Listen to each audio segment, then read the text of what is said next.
Oh, I got some juicy news for you. Profit First app version 2.0 is here. With an enhanced user experience and video guidance throughout, you can now be even more confident in your Profit First implementation. Plus, listeners who work with a certified Profit First professional get extra benefits. Check it out now at www.profitfirstapp.com. Today, right here, right now, this is the moment that you will finally say, I'm growing my accounting practice, and you're going to discover exactly how right here, right now, on the Grow My Accounting Practice podcast. Welcome back, everyone. I'm Ron Saharian, co-founder of Profit First Professionals. And I'm Liz Sporn, a guide here at Profit First Professionals. And I'm Mike Michalowicz, the author of Profit First, and a brand new book called The Money Habit. And you, my friend, are listening to the Grow My Accounting Practice podcast. I bet you figured that one out by now. You're an accountant, bookkeeper, coach. You're in the right place. This is where we're going to teach you how to grow your accounting, bookkeeping, and coaching practice. We're going to give you a great interview. We have Kayla Caldwell here today. We have insider access. We have GMAP tip of the day. Yeah. Ron, thanks for covering me there. You're welcome. I'm installing it's called rock wool, which is like a soundproofing thing in the house, because for a room like this, it needs to be quiet. And some of it's in my throat, apparently. Yikes. Oh my God, from a day ago. That's Yeah, like, guys. So don't forget to review and subscribe to this wonderful podcast. It's amazing. It'll change your life. So Liz, what's something you've installed at your house that made you choke to death? Well, we just like to have, I like to call them open wounds. So like we have a lot of holes in different walls. And so there's just so much stuff like seeping through. So I don't even know. We're going to say like mold, mildew, leftover rat guts, stuff like that. I love that, the open wounds. And Ron, you did a garage project, I think, right? Didn't you change your I'm always cabinetry? tinkering with stuff, building things. Insulation is the worst thing for me that I always try to avoid getting caught in my throat, but it always happens when I'm dealing with insulations. Yeah. Don't. And rock wool is just, oof. It's dense. so what do you, I thought you're in the dungeon down there. You got Yes, exactly. So above me is the kitchen. So there's this material called rock wool, which is a sound cushioner. So we started installing it. It works amazingly well until you get in your throat. So Yep. it's a trade-off. I feel bad for our special guest. She is going to be like, that was fun. I won't be sharing this one. Thank you. Well, let's get right to her. Her name is Kayla Caldwell, and she is a PFP, Profit First Professional, Whoop, whoop. also the founder of KC Virtual Bookkeeping and the creator of the Peace Strategy, something we're going to explore today. She helps service-based entrepreneurs, particularly parents, ditch financial overwhelm and build peaceful, profitable businesses by combining the power of Profit First with her signature Peace framework. Kayla, welcome to the show. Thank you so much for having me. We were talking. Thanks for bearing with us on that one. Yeah. Oh, yeah. Geez. We were talking off My air. cheeks hurt. We were talking off air, and Ron suggested talking about the Peace Book and how it came about. You and I had a dialogue about doing a derivative of Profit First, but it morphed into something bigger. Tell us about that journey and how you became an author. Yeah, the crazy thing is that was just a year ago that conversation happened. That's right. I was talking to my guide, Erin, and I was like, I really feel like there's a Profit First for moms out there. And I went to write it. And I remember being at my whiteboard. This is how I start my writing process. And I just had all of these thoughts just download onto this whiteboard. And it looked absolutely insane when I did it. And then when I went to organize it into an outline to present to you, it became so much more than just Profit First for moms. And as a Profit First professional, we had that conversation, and you were like, this isn't just Profit First for moms. This is your story. You absolutely need to tell this. And so I actually sat on that outline for 6 months or so. And as I developed more of my skills as a PFP, I felt like I was leaning a lot more into the feels of what does this actually look like? And part of my story is that I actually started my business with just 8 hours a week during nap time with my son because I wanted to be there for him. It was in the middle of the pandemic. There was no such childcare. And we actually moved during that time. And so I was like, I know that other women, other parents can absolutely do this. And even if you want to start your business on the side, you can absolutely start this with just a couple hours. You just have to find the right clients. And so as I wrote this the outline, even just the last year, has morphed significantly. And I actually started writing the book about a month ago, and it just poured out of me. And so now it's in that first revisions with my editor, and it's going to be launching this fall.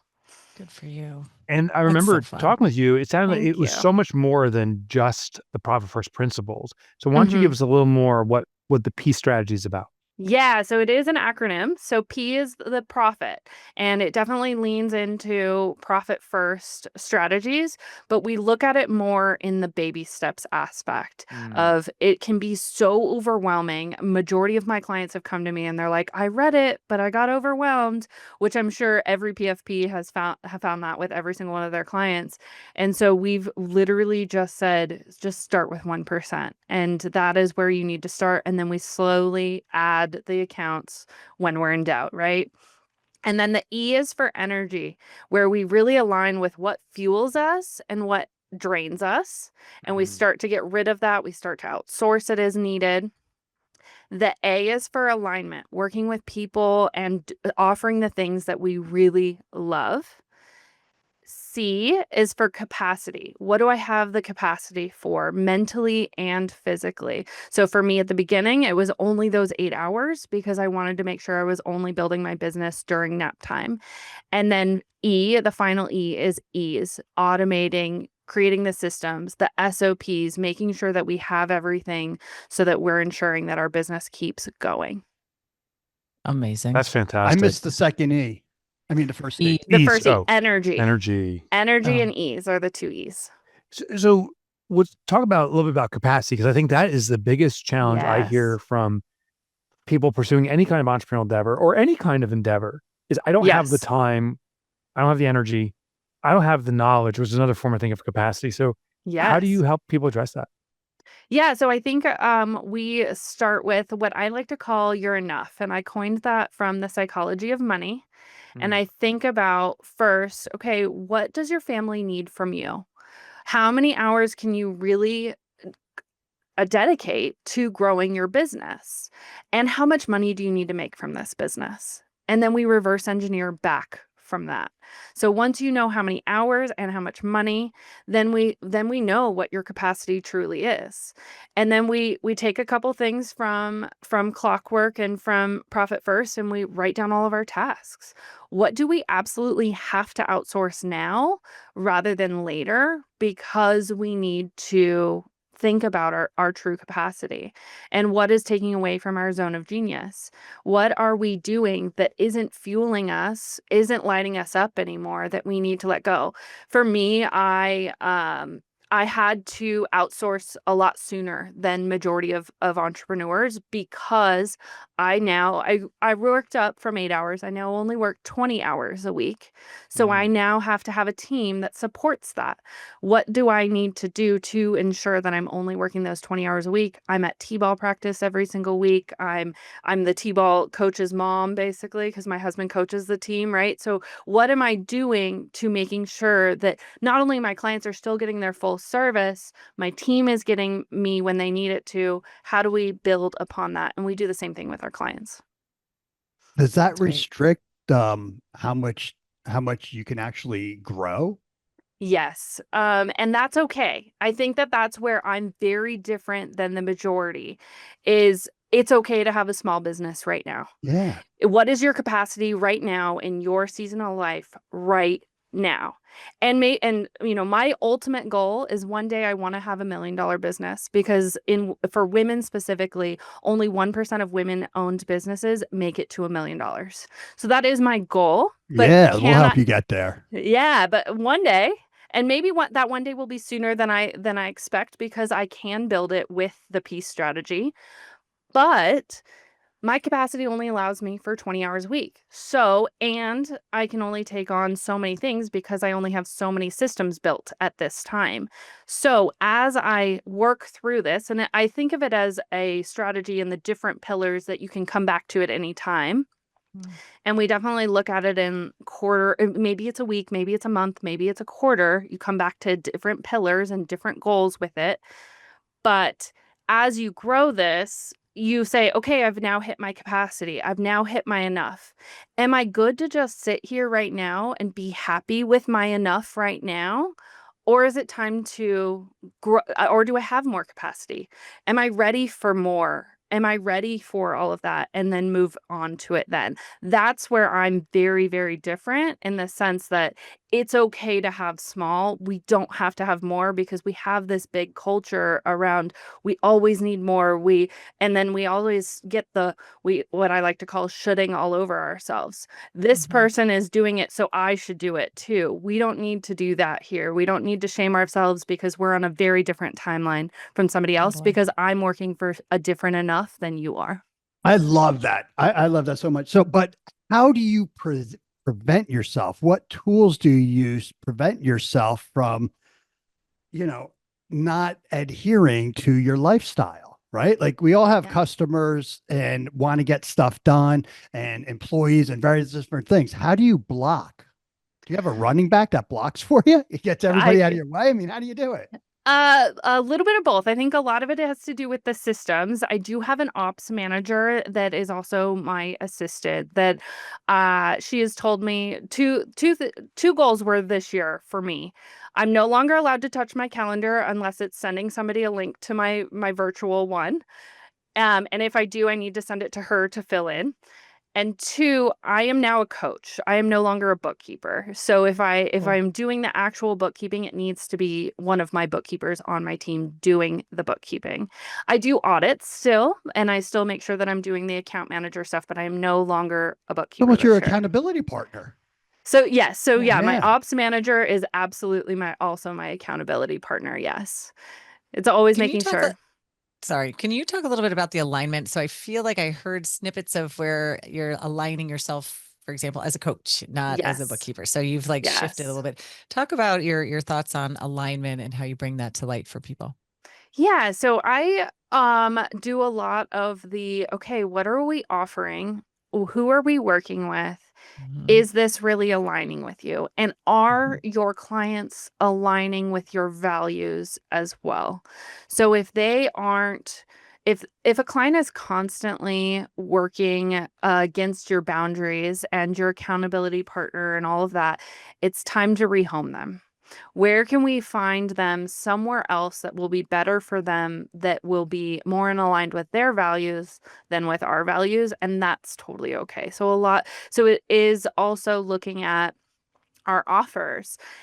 Do our offers make sense for our capacity? So I can only offer so many VIP days every single month with my clients because I can only have certain days where I have 4 hours of uninterrupted time so often. And then are we pricing with that alignment as well? Because there's that little bit of scarcity and demand, and we play that game.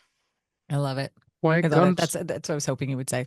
When it comes to this PEACE acronym, is it a sequence too? Must profit be addressed before energy, or is it not a sequence? I don't think it is. I think that's why. So in all of this, I think P is the most important. If we don't have our numbers under control, none of it goes in line. But I don't think that you don't just have to work on P. You just have to work on the first E or the second E or only the A and only the C at a time. I think you can work on multiple at a time. And I think that it's all starts with baby steps. So yes and no is my answer. In the sense that I think we have to, the majority of my clients that have the most success are ones that have their hands in their numbers in one way or another. I am no longer your bookkeeper that's going to just take your books completely off of your hands, because if you don't know your numbers and understand them, it doesn't have to be the P&L. It doesn't have to be that. It needs to be, okay, you have this much in your operating expenses and you're constantly robbing Peter to pay Paul. That's a leak. We need to figure out what's out of alignment otherwise in your expenses. And so in some senses, they also overlap. I wanted to go in the Wayback Machine a little bit.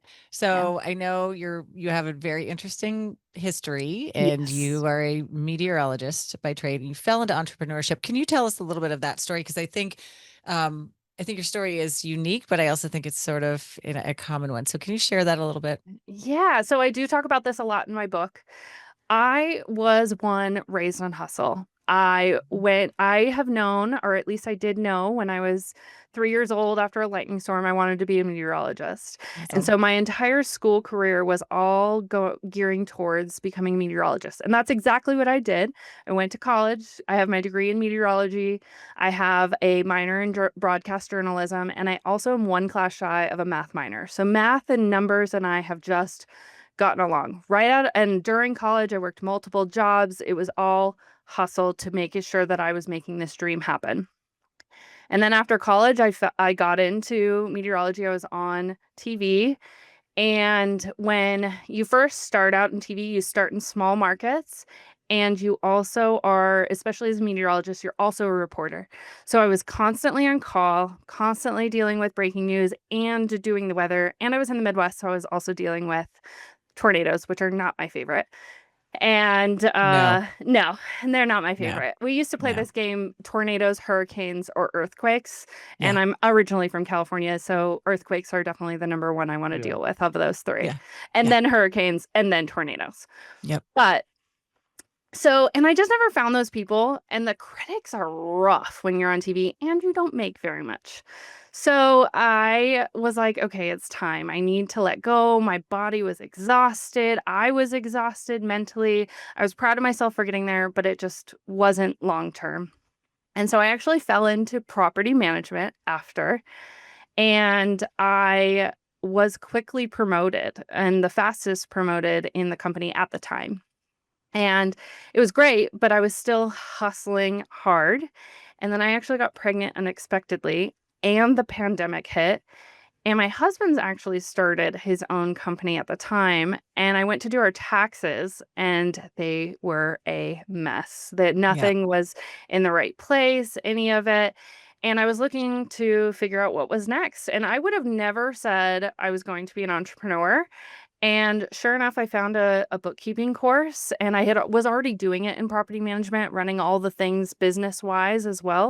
And I was like, I could do this. I could run my own business. And sure enough, that's exactly what I did. So it's an odd, fun thing, but and fun fact is I've actually started helping out a local TV station as well, and just filling in for fun now as a meteorologist when they need help for vacation. So you started Profit First when you were starting your business? I actually have only been running Profit First in my business for about 2 years now. So when I started, I had known about Profit First. It was great. But just like any of our clients, it was overwhelming at the beginning. And the idea of having multiple accounts I was like, ooh, this feels like too much. And my enough at the beginning was only $2,000 a month. So it was like, I don't need that much. And I didn't have very many expenses. But of course, as I grew and as I realized I had more capacity and I hired more, it was something that I was like, I can't not do this. It was absolutely needed. And did the peace formula come out of your business as you're building this new business, or does this go back all the way to the weather days? No, the peace strategy came out in the last, I'd probably say 6 months or so. It just was like, I need to, what is my thing? Why am I struggling to like really put a word and a process to this? I was already doing it. I just didn't have the name for it. And so it just finally came to be, because the running a business is so much more than the numbers. It is all the different aspects of it. Well, give us your before and after. So when people buy your book, they can anticipate what's coming. What was it like prior to now you living the system? Yeah, I mean, I can tell you we've talked a lot about capacity. Capacity is the biggest struggle for me, Mm. especially as a bookkeeper. You get and you're starting to run it. My like I said, my enough was only $2,000 a month, and my husband really wanted to restart his business too. So I was like, okay, let's figure it out. So I took on all the clients that I could because I needed to make money, and we were able to get him to run his business as well. And then I was starting to feel like I was missing those big moments. I was starting to let the job and the business become number one rather than my family. My whole thing is family first. Mm. So I really know that I needed to rearrange that. And I was when I started Profit First, I was really getting to the point where I was hiring people that I didn't know, and I needed to make sure that I was going to pay them. So when I started running Profit First in my business, I was like, okay, I finally have an opportunity where I truly do feel like I am paying myself first. I know exactly how much is going to come in and how much I'm going to get out of that, and I price accordingly. And now we're, 5 years into business owning, but 2 years into Profit First, and I wouldn't run it any other way. We both now have thriving businesses. Neither of us are working full time, and we have our enough. And our next big thing that we're working towards is buying our home. So What's it's your husband do? Give his company a shout out. yeah. So my husband is Grady Caldwell. We own Caldwell Training, and we actually have a micro gym. So that's just strictly personal training, and and we have a brick and mortar with it too. So it is. So we've definitely implemented Profit First for micro gyms there, and By that's been John a Briggs. huge Yeah. help. And yeah, it's been so great to watch that grow, and things are thriving. So it's good. Keep It's it going. really good. Kayla, we unfortunately have to roll. Your Yeah. book is going to be released right around the time this episode releases. Where should people pick up your book? Give us all the details. Yeah, absolutely. So everything will be on Amazon. You'll be able to get it as paperback, Kindle, and Audible. So you can grab it there. If you go to thepstrategy.com, you can jump on the lunch team and you'll get all the details there too. Oh, great. So go to Wonderful. peacestrategy.com right now. Get on the launch team. Run over to Amazon, pre-order your book. Kayla, thank you so much for joining Great us job. today. That's awesome. Awesome. Thank you story. so much. Yeah. Congrats. Good job. Yeah, congrats. Thank you. I think there's nothing more right. exciting for me than just the story of a Profit First professional expanding their business, using the Profit 100%. First method, and then making something their own. It's a foundational step. I love it. I love it when our members are creating and designing their business to suit their lifestyle, and they're achieving their desired futures sooner than, any other way. It's great. Yeah, absolutely true. And Ron, you've always been a proponent for that. Family first. Let's recap what we learned in a minute. Ron will give us insider access. I got GMAP now task. First, let's trip out on a trippy question. Yep. So Kayla is a very smiley, optimistic person. So we're gonna go again. These cards just come to me. Like I love these trippy questions. Are really The great Karsniak.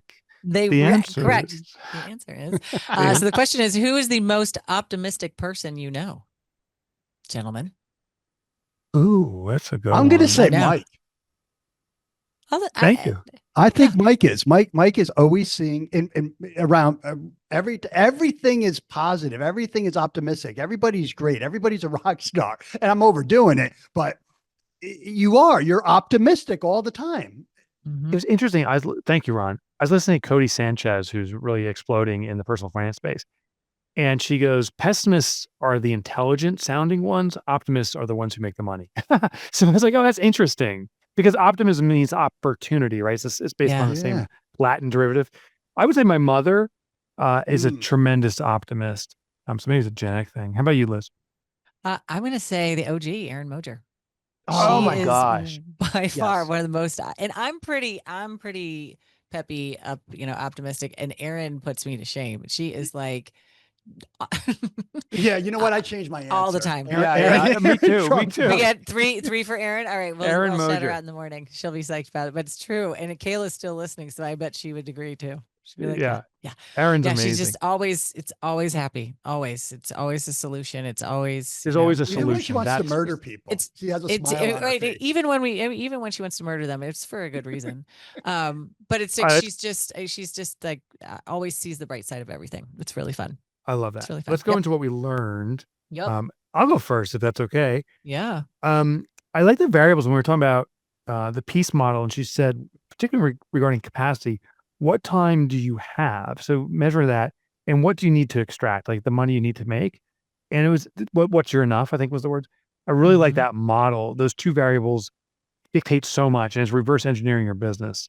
How about you, Ron? What was your big takeaway? I got 3. Nice. Yeah. The first one, client alignment and values. And then if they're not any more aligned, rehome them. Rehome them. I haven't heard that before. I thought that was pretty cool. Yeah, And then for sure. also starting off, start with 1%. And then we add accounts when in doubt. Yeah. Right. So as you're building, you're like, should we add this account? Yes. When in doubt, add an account. I love it. Yeah. Totally. 100%. Who Aaron Moser created that line, by the way. Aaron, I know. Aaron, Yeah, that's Ron. The Aaron. Aaron Motor show. And mine was very similar to one that you said, Ron, is just the power of values-based business. And as a female business owner myself, and the more time I spend around female business owners, I love how we're changing and flipping the script and saying, I don't actually have to do what y'all do. Like, I'm going to do this for me. And it goes from like watching the trajectory of being like, oh, isn't that so cute? It's a lifestyle business, which was almost like a put down and just sort of like oh, good job. Bless your heart. And then I was hearkened to Jeffrey Shaw, who presented at ProfitCon about 3 years ago. And he talked about, what are you talking about? Every business is a lifestyle business. Isn't that why we get into it? And so here's yet another super example of Kayla saying, I'm not going to follow your rules. I'm going to do this my way. I'm going to kick ass doing it. So I just love it. Ladies unite. Good job. Excellent feedback. Nice callback to Jeffrey Shaw too. That was good. I love him. Mm-mm-mm. All right, Ron, you got that dangerous weapon of yours, Insider Access, with his lightsaber. Yeah, there you go, guys. Awesome. So this is something that we're doing here that you can absolutely do in your business. And one of the things that our audience is always asking us about is, how do we help our staff become advisors? How do we get them to the next level? Well, how about utilizing AI? Right? Utilizing AI, help them learn AI, help them learn the prompts, help them use AI as their strategic partner. Right there, we're doing it, and holy cow, the stuff is shortening the learning curve, right, for everybody. So, have your staff get into this stuff. What can they do? What can they see? How can they utilize AI to help their particular rosters? Nice, Ron. Thank you for that. Very nice, Ron. Very nice. Yeah. I got the GMAT math test. One task, if you do it, you'll see results. It's called the 6-minute method. And I don't know if this is data backed. I wonder if 1 minute would work too. But if you devote 6 minutes a day to any particular task every week, excluding weekends, is 30 minutes. That's enough for you to see measurable results. Like that will trigger progress. So if you work out for 6 minutes a day, I guess that's why I call it 6 minutes abs. If you write for 6 minutes a day, kind of like Kayla was talking about, or whatever your endeavor is, 30 minutes a week will start to cause transition and transformation. And the power is, of course, we can all find 6 minutes. So 6 minutes method. Love it. That's awesome. I've been getting my butt whooped on thumb wrestling these days. So all I need is 6 minutes. 6 minutes of thumb wrestling a day. You're going to dominate. I'm going to dominate, guys. That's Speaking so of funny. domination, nice job, Kayla. Appreciate you sharing here. Listeners, thank you so much. Don't forget to subscribe and review Grow My Accounting Practice podcast. Your feedback is greatly appreciated. And Liz, what else? Oh, well, I mean, if you are inspired to hang out with people like Kayla, and if you're interested in learning a little bit more about becoming a Profit First professional, I encourage you to go to profitfirstprofessionals.com, book a discovery call with Ron or with me. We'll share a little bit more about the insights and the benefits and how we can help you achieve your goals and really create the business that you're looking for. So profitfirstprofessionals.com, head over there, and thank you, everybody. Have a great day.